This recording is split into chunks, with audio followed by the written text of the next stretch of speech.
Yo, what's up sa inyo mga Tiny Feeds and welcome back to my YouTube channel. So for today's video guys, fisherman stock tayo. So ito nga pala yung mga accessories. Meron lang tayong walking kanina. Nag-check siya ng mga ilaw and water pumps. So okay naman na kami sa ng ilaw. Ito yung guys ngayong araw, ay ngayong gabi, parating yung mga isda natin. So ito mapapansin nyo, yan, yung mga walang laman nating mga aquarium. So marirefill na yan. So yun guys, balikan ko kayo pag ganito na yung mga isda natin. Papush! So yun guys, dumating na yung mga isda natin. Ito nga mag-focus. So yan. Ayan, dumating na. Ang dami niyan. At marami rin tayong paglalagyan ng mga isda natin. So simulan na natin. Ang gagawin ko, lagyan natin dito sa, meron tayo ditong timba. Ay di pala, planggana. Inet natin, pakita ko sa inyo kung ano mga isda available natin. Tapos ito guys, kung mapapansin nyo, nagkakalawang na naman sila, ang pangit na naman tingnan. So siguro another project ulit yan. Ito, yung nagkalawang dati, okay naman sila ngayon. Pero talagang wala nasa tubig tayo, sumasandok tayo, nagkakalawang talaga. So yun guys, tara, simulan natin. So yun guys, ang uunahin natin, yung i-unpack yung mga danyos. Okay, kunin ko lang yung mga danyos guys. So ito na nga pala guys, yung ating mga danyos. Grabe, ang gaganda nila. Okay na okay, gaganda ng kondisyon. So ito naman yung next natin guys. Ayan, Glow Tetra. Hulaan nyo guys kung gaano kadami to. Basta yan ang estimate. Estimate nyo lang kung ilan. Kung sino pinakamalapit, edi may premyo. So ayan.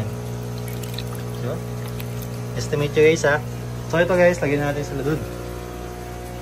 So guys, ito naman yung koi. Wait lang ito. May kinain niya yata ito. Oo, may kinain.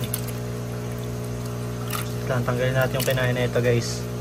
Ayun o, may kinain siyang isdang maliit. Yun, ano to?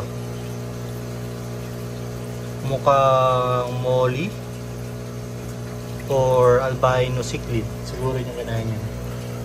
Ito, lagyan na natin to guys. May casualty na 3 dito.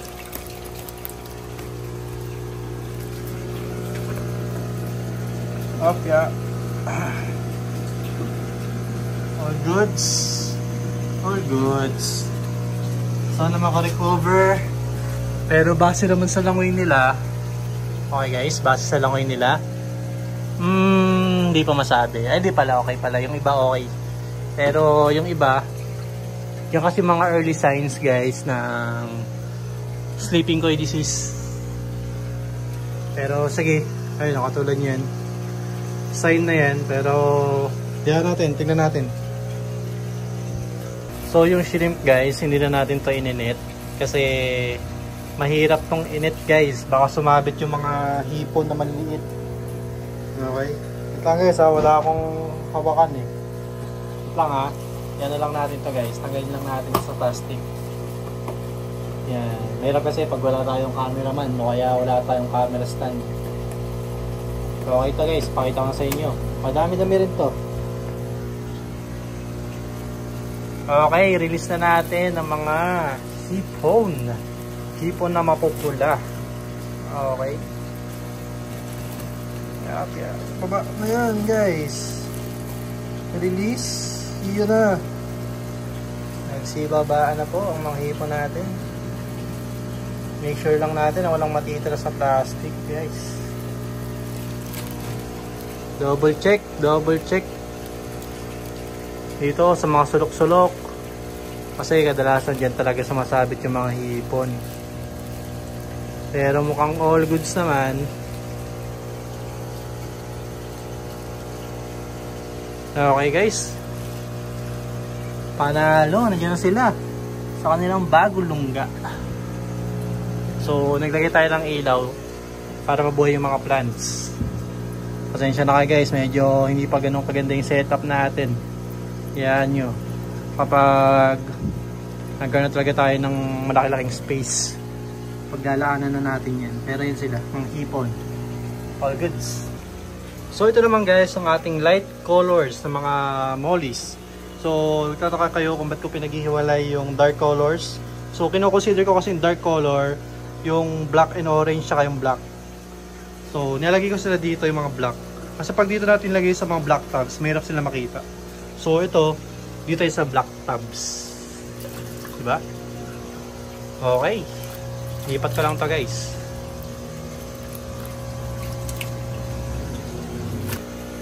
So ito naman guys yung mga dark colors. So lagyan na natin to dito. Alright. Babush. Wow, ayun diba guys? Kitang kita sila.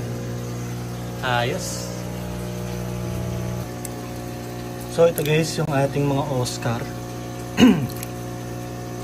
Okay, ang gaganda ng kondisyon nila. Kaso nga lang, hindi ko lang alam kung ito white poop yata yan or depende sa diet na kinakain nila. Sana naman wala itong tama. Okay, solid.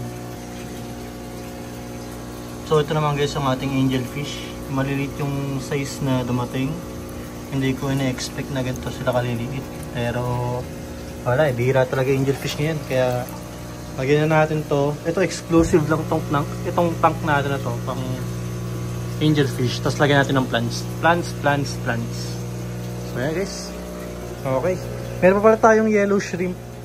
Okay, meron pa tayong yellow shrimp. Aalisin ko lang siguro itong mga to. Dito natin nalagay yung yellow shrimp natin. So ayun na guys. Lagyan na natin ang ating mga shrimp. Yellow shrimp yan. Dito naman sa baba ay red shrimp. Red cherry. Okay. So ito naman guys yung next natin. Tiger barbs. Tagal ko na lang walang tiger barbs. Itong tiger barbs, lagyan na lang natin to dito. Ayan. So ito guys, meron pa ako ng isang plastic doon ng mga mollies. Ang dami ng mollies natin. Umaapaw. Apaw. Puro mollies guys. Ito siguro lagay na lang natin itong mollies dito. Yan. Maganda-ganda ang setup. Okay. Diba? Ang ganda. Panalo guys. May ilang mga casualties. Yan talaga guys. Di talaga natin maiiwasan yan mga tol. Ito guys. Ito yung ating mga Jador fish. So lagyan na lang natin sa isang lagayan para hindi mahirap pulihin. Dito na lang sa mga kasabay ng ating mga hammerhead or iridescent shark. Diba? Magkakamukha sila. Okay guys, nakakati na ako. Grabe. Hulas. Ano ba to? Ito guys, aquatic plants. Ito. Platy. At platy. Sige. Itong platy guys, wala nang problema dito. Pwede natin ito isama sa angelfish. Okay. Kasi angelfish natin maliliit pa. Tapos sobrang tahimik naman ito kung walang mga platy. So maglalagay tayo ng platy dito dahil nilagyan natin ito ng mga mollies. So ayan, mapapansin nyo guys. May mga casualties sa ilalim. So scoop na natin yan. Tanggalin lang natin to. Tapos mamaya i-scoop natin ng net. Ito, lagyan natin to doon. Tapos lalagyan ko to ng mga plants. At babalikan ko kayo guys mamaya. Okay, pabush. So ito guys, lagyan natin to dito.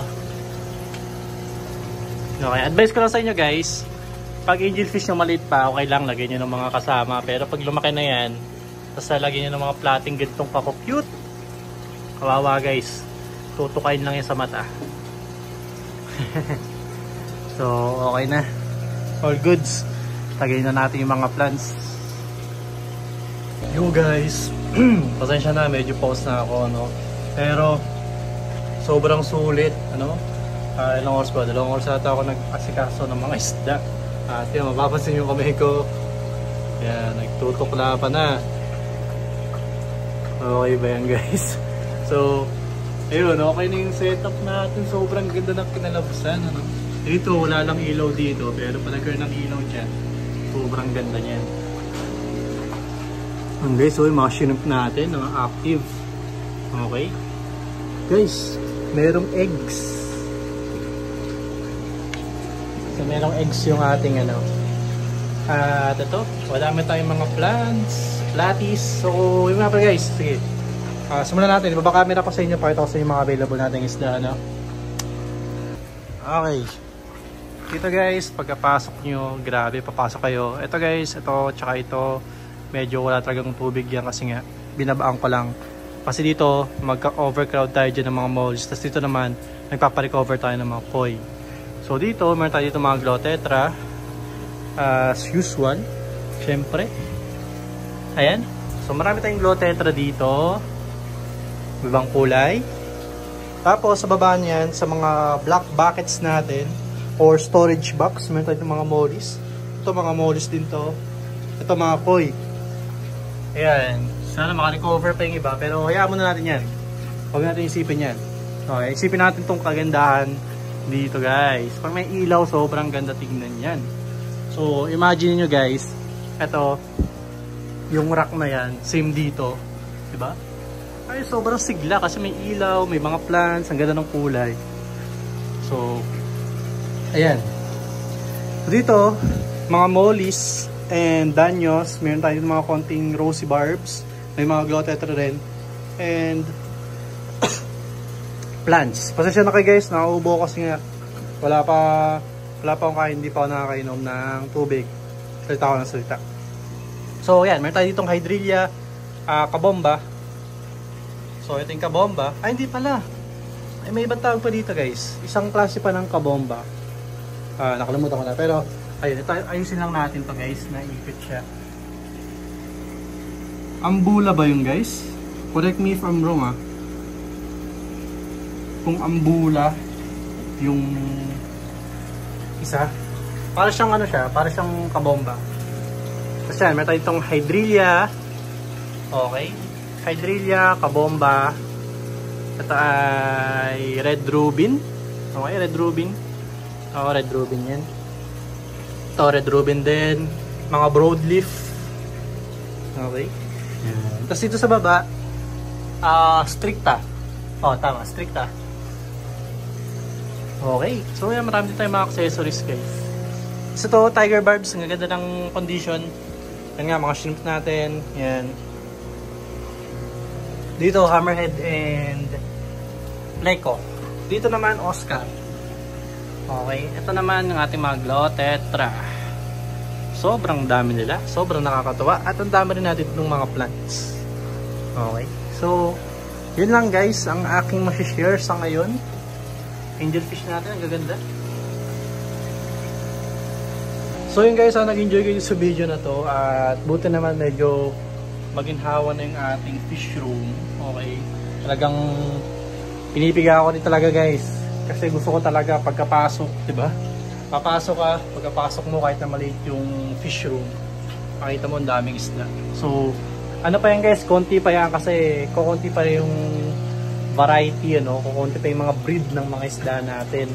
Pero soon guys, manifesting natin yan. Yung magkaroon tayo ng malaking farm or warehouse ng mga isda. So baka nyo lang guys, sa akin kasi nag-aaral pa tayo Tsaka nagka-try din ako ng mga iba pang mga business. Hindi ko talaga tinututukan tong isda masyado kasi more on likely, parang more likely, ano lang to sa akin, hobby talaga. Kaya kahit na walang, sa iba talaga guys, sobrang tumal na talaga sa iba. Kung makita nyo sa comment nung subscriber ko sa last video ko, tatanong kung matumal. Pero sa akin, wala pa kung matumal o ano. Kasi as long as nag-enjoy ka, makikita mo yun angelfish na nag-schooling guys. Ganda diba? Ganda panoodin. Diba? Ang ganda panoodin ng mga ganun bagay. Tapos pagpasok mo, papakainin mo. So guys, baka maggawa ko itong video. Pakita ko sa inyo kung paano ko sila pinapakain. At marami pa tayong pakain guys. Meron pa tayong pakain sa loob. At ayun lang. Maraming salamat guys sa panonood. Sorry sa hindi masyadong pag-post. Kita nyo naman, kung naka-follow kayo sa aking account o kayo sa aking Instagram, maraming ganap talaga. So, yun lang, maraming salamat sa panonood guys. Don't forget to follow and like my page, Tiny Fins Fishes and Ride and Swipe. And sa Shopee ko, Aquatech Essentials. Sa girlfriend ko, yung kanyang layout and services. And yung clothing niya, or ano ba tawag doon? May iba pa tawag doon. Basta yung mga damit, may tawag doon. Basta yun, mga binibenta yung damit, brand new, thrifted, second hand, pre-love, meron siya. So, ang pangalan ng Evian. And then yung isa pa naming account, yung Hayen, yung mga long piece. So, yung mga small ano lang naman yung guys. Kumbaga occasion lang naman. Hindi naman siya talaga. Pero kaya sa girlfriend ko guys, tuloy-tuloy yun, nag-live siya sa Facebook niya. So, yun lang guys, maraming salamat sa inyo. Don't forget to drink tubig. Ulit-ulit na tayo sa mga don't forget. Basta, yun lang guys, maraming salamat. Keep safe sa inyo. Happy fish keeping and God bless. Bush!